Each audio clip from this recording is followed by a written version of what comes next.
नमस्कार दोस्तों। मैं संदीप कुमार कौशिक आप सभी का आपके अपने कार्यक्रम एस्ट्रोनॉमोलॉजी 456 में हार्दिक स्वागत करता हूं। दोस्तों, आज बात हो रही है धनु राशि मई माह 2025 में इन्हें क्या क्या सावधानी बरतने की आवश्यकता है और साथ ही साथ किन क्षेत्रों में इन्हें सफलता मिलने की उम्मीद। जैसा कि आप लोग इनका चार्ट देख रहे हैं, चतुर्थ भाव में शुक्र, बुध, शनि और राहु विराजमान है। और आपके पंचम भाव में सूर्य है, छठे भाव में गुरु है और अष्टम भाव में मंगल है।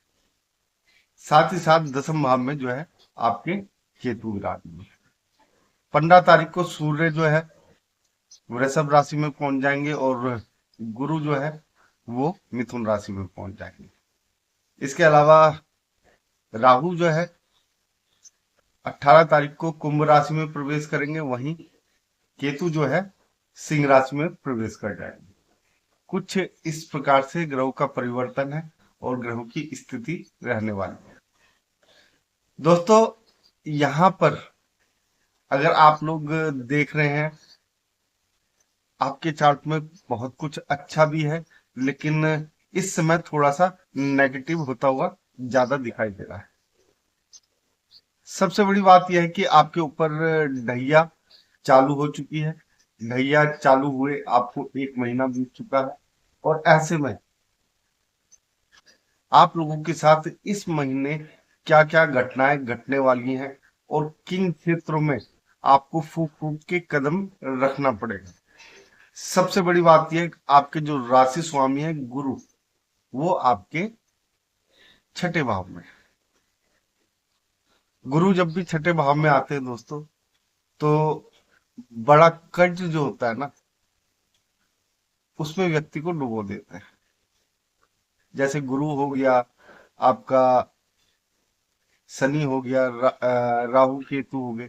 ये ऐसे ग्रह हैं जो जब भी छठे भाव में आते हैं तो व्यक्ति को अचानक से कुछ ना कुछ परिवर्तन करते हैं, कुछ कर्ज की ओर धकेलते हैं। लेकिन गुरु जब भी छठे भाव में आता है, कर्ज जो होता है दोस्तों, वैसे तो आदमी जब भी छठे भाव में कट जाएगा तो आदमी ऐसे व्यक्तियों से कर्ज लेता है जहां पे उसे पैसा ना चुकाना पड़े, या वो व्यक्ति जो है दूसरे के पैसे मार लेता है।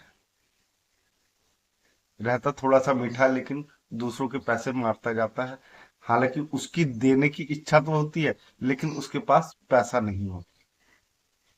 शांत स्वभाव से बिल्कुल प्यार से ये कर्ज लेता है, लेकिन उसे चुका ना पाने में सक्षम नहीं रह पाता है, क्योंकि जिसके पास पैसा होगा वही चुका पाएगा। और जब भी छठे में आपके गुरु आते हैं तो दिक्कतें बनती ही रहती। आपने देखा ही होगा, पूरा साल आप लोगों को यहाँ पे गुरु को देखते हुए हो गया। तो इस प्रकार से आप लोगों को ये जो आखिरी समय है, एक तरीके से गुरु के राशि परिवर्तन से पहले का, यहाँ पे गुरु जो है थोड़ा सा जोर मारते हुए दिखाई देंगे, तो आप लोगों को इस चीज में बहुत ज्यादा सावधानी बरतनी पड़ेगी। हालांकि गुरु की दृष्टि जो है 12वें भाव पे है और ऐसे में जो शत्रु वगैरह हैं तो उन पे थोड़ी सी लगाम लग जाएगी। लेकिन नौकरी जो है, नौकरी पेशा लोग जो है उन्हें मेहनत ज्यादा करनी पड़ेगी। हाँ, जितनी मेहनत कर रहेंगे उससे ज्यादा धन मिलेगा, इस बात में कोई शक नहीं है। थोड़ा बहुत कट भी सकता है, लेकिन इतना नहीं कि आदमी को दिक्कतें पैदा। नौकरी में थोड़ी सी सावधानी बरत के चले आप लोग, शांति से, शांत स्वभाव से आप लोगों को कार्य करते रहना पड़ेगा।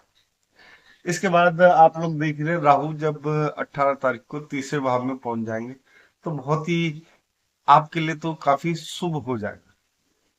क्योंकि मेहनत करने में अगर आप लोग बचते हैं मेहनत करने से, राहु आपको ना एक समय पर एक आपके अंदर मोटिवेशन भर के रखेगा। थोड़ा बहुत नेगेटिव विचार आते रहते हैं ऐसे में व्यक्ति के मन में, लेकिन व्यक्ति जो है आगे कुछ ना कुछ करता रहता है। ऐसे में जब तीसरे भाव में राहु पहुंचता है तो व्यक्ति के रिस्क लेने की संभावना बहुत ज्यादा बढ़ जाती है। यानी कि अगर व्यक्ति को थोड़ा सा भी लगता है ना यहाँ पर कि उसे रिस्क ले लेना चाहिए, तो वो चूकता नहीं है।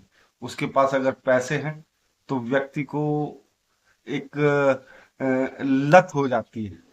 अगर उसे मालूम है ये सट्टा खेल रहा है, उसमें जीत भी सकता है, हार भी सकता है, उसके बावजूद ऐसा आदमी रिस्क लेना। तीसरे भाव का राहु, हालांकि पराक्रम के हिसाब से देखा जाए तो आदमी को यहाँ पे व्यवस्थित करके रखता है और अपने कार्यों के प्रति सजग भी रखता है। ये राहु की खूबी भी है और देखा जाए तो थोड़ा सा नेगेटिव भी है। हालांकि तीसरे भाव का राहु जो है काफी अच्छा माना जाता है, यानी कि 18 तारीख के बाद से आप लोगों को दूसरे क्षेत्रों में सावधानियां बरतनी पड़ेगी। अब यहाँ पे शुक्र बुध भी बैठे हैं और राहु और शनि, शनि तो यहाँ पे विराजमान रहेंगे रहेंगे 12वें भाव में, यानी कि आपके चतुर्थ भाव में। तो यहाँ पे एक तरीके से देखा जाए तो वाहन का सुख मिलने के चांसेस है, लेकिन वाहन को यहाँ पे बहुत ही सोच समझ के आप लोगों को खरीदना पड़ेगा। दिन को निर्धारित कर, एक बात मैं आप लोगों को स्पष्ट कर रहा हूँ।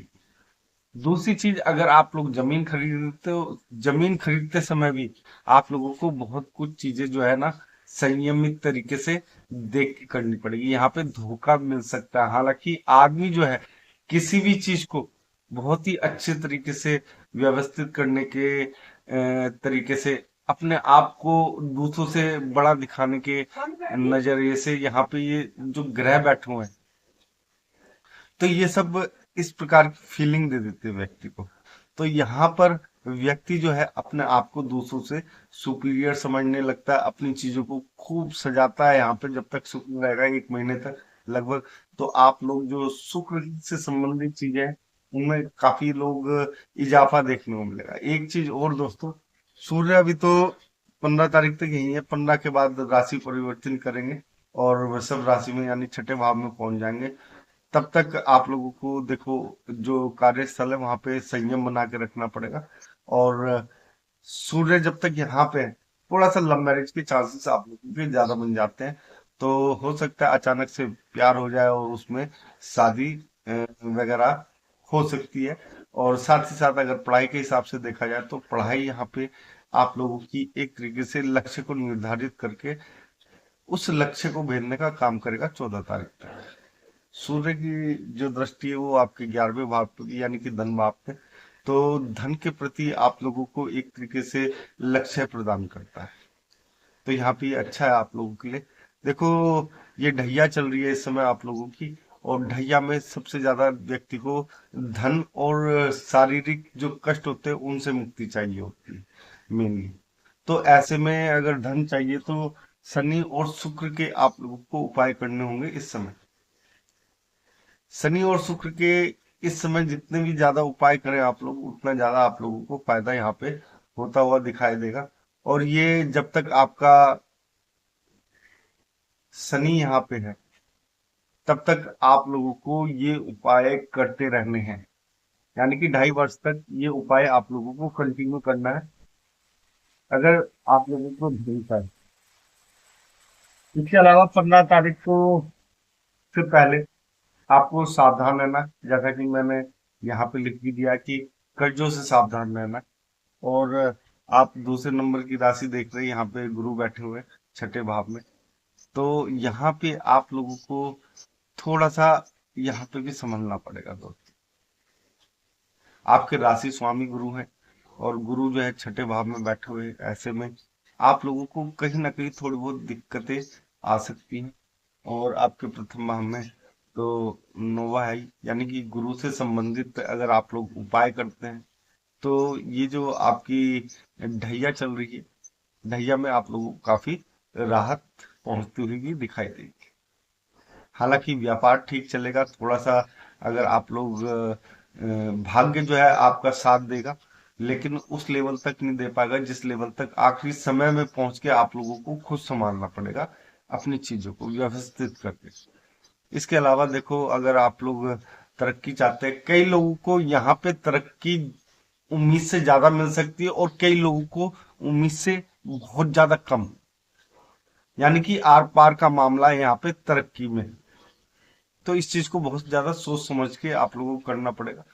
और अष्टम भाव में मंगल आप लोग देख ही रहे, मंगल क्रूर क्रूर ग्रह जो होते हैं अष्टम भाव में अच्छे कहे जाते हैं। ठीक है, तो मंगल की दृष्टि आपके दूसरे भाव पे भी है, तो मंगल के भी छोटे मोटे उपाय करते रहें, उनसे भी आप लोगों को काफी लाभ मिलेगा। एक चीज यह है, अपने गुस्से पे आप लोगों को बेहद ही ज्यादा काबू रखने की आवश्यकता पड़ेगी। मैं पहले ही बता चुका हूँ, गुरु के संबंध में भी और यहाँ पे मंगल के संबंध में भी। ये जो आपका गुस्सा है नाजायज है, और एक तरीके से आपको इस तरीके का बना देता है ये कि आपके मन के अंदर क्या चल रहा है दूसरा व्यक्ति जो है समझ नहीं पाएगा। और आप लोग दिखाने की कोशिश तो करेंगे कि आपको ज्ञान है या सब कुछ है, ज्ञानी होते हो आप लोग दूसरे जो राशियां उनके मुकाबले, लेकिन यहाँ पे ये दिक्कत आप लोगों को इस दौरान यानी कि साढ़े साथी के दौरान जो है, वो सॉरी, ढैया के दौरान जो है आप लोगों को देखने को मिलेगी। तो दोस्तों, कुछ इस प्रकार से आपका ये महीना गुजरने वाला है। और दोस्तों, अगर आप लोगों को ये छोटा सा कार्यक्रम पसंद आया, कमेंट बॉक्स में जय श्री राम अवश्य लिखें, और आप सभी मित्रों को भी हमारा जय श्री राम।